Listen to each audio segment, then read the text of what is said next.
Goddamn Dan. Oh yeah.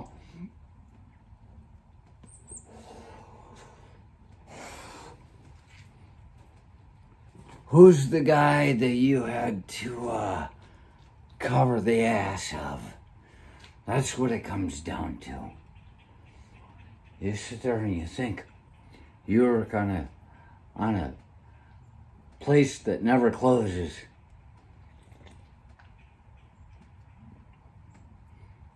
First shift, they think they're the greatest. Second, they come in and, well, first shift people are only around for a couple of hours into their shift. So all they have to do is act responsible for a couple of hours. And then they get to do nothing.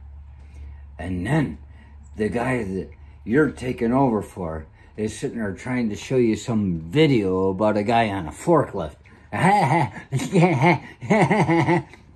It's like, I know I don't trust you because the system's shutting down at 11:45. I got to get all my stuff done.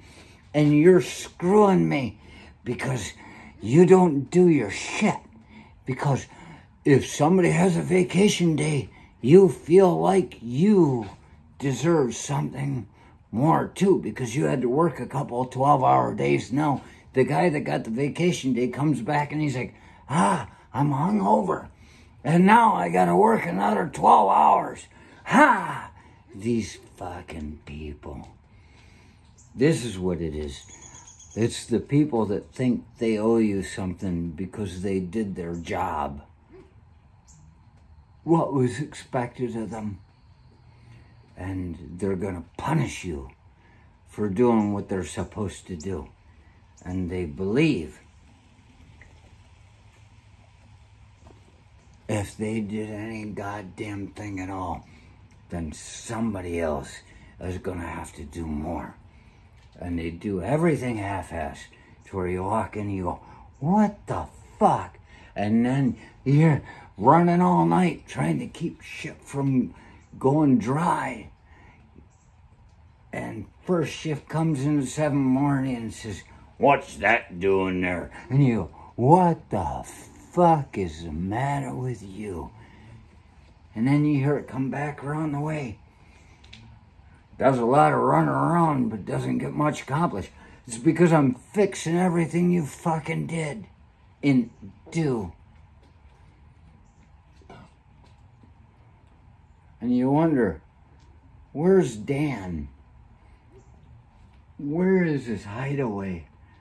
It's up on a rack somewhere. It's up in the back end of the building. It's somewhere.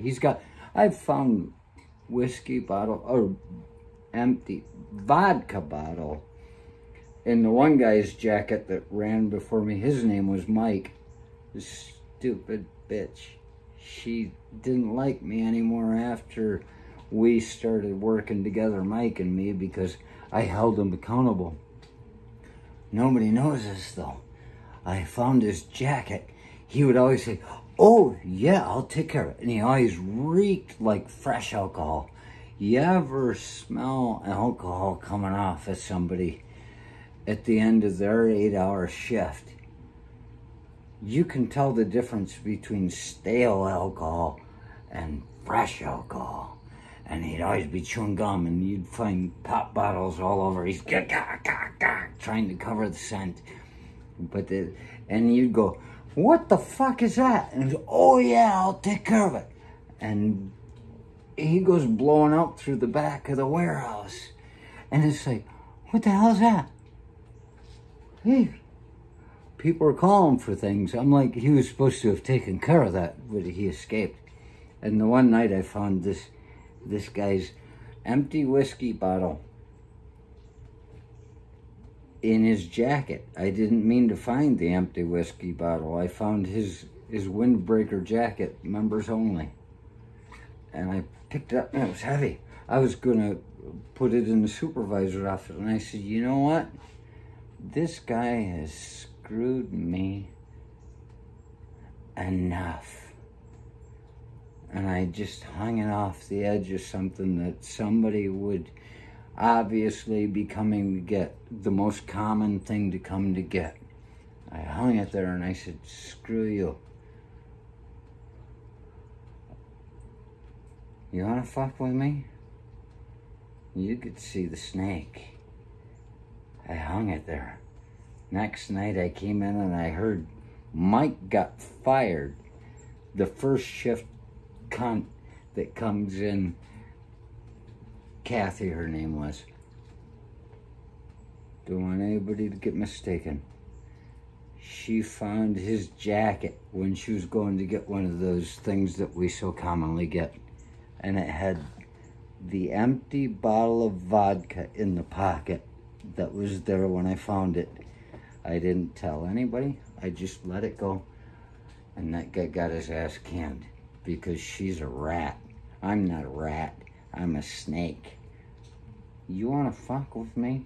As I said, I'm very patient. Get your shit together. And do not affect other people. And see, that's the thing. I've had to make that a point to people before. It's not about fucking with me. I am nobody. My name is Mud. It's about the idea that they're taking this out there into the world and they're fucking with everybody that same way. And so everybody they fuck with gets screwed over and they're like, what the fuck is that? And they just stew over it all the way home and they go, rah! And they take it and they slap their wife around, maybe, you know, kick the kids, fuck the dog, and be aggressive towards the in-laws. Now you've got all these different people that are screwed up because this one guy just finding it easier to work harder to not do what's expected. Mindless. And so you got that kind of guy. That's what it is. Now you got this spreading out. It's all coming back. This is, it's simplicity at its finest. You send good things out, you're gonna get good things back eventually. You don't have to expect it tomorrow, but that's the way it works. You wanna be an asshole? Well,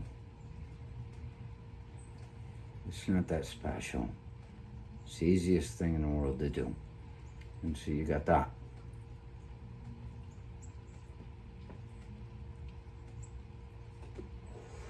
And the thing about Dan was, when there would be calls coming in for him, as I'm coming on duty, which is my call now, I could look on the computer and see how long that call had been in.